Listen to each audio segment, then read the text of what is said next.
दोस्तों, हुजूर अकरम सल्लल्लाहु अलैहि वसल्लम ने इरशाद फरमाया, आपने फरमाया कि सोते वक्त अस्मत का सुरमा लगा के सोया करो, क्योंकि इससे निगाह तेज होती है और बाल उगते हैं।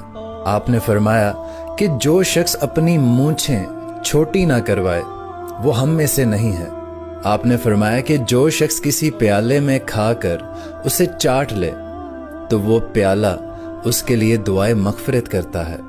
अल्लाह ताला के नज़दीक सबसे नापसंदीदा और काबिल नफ़रत शख्स वो है जो सख्त ज़िद्दी और झगड़ालू है।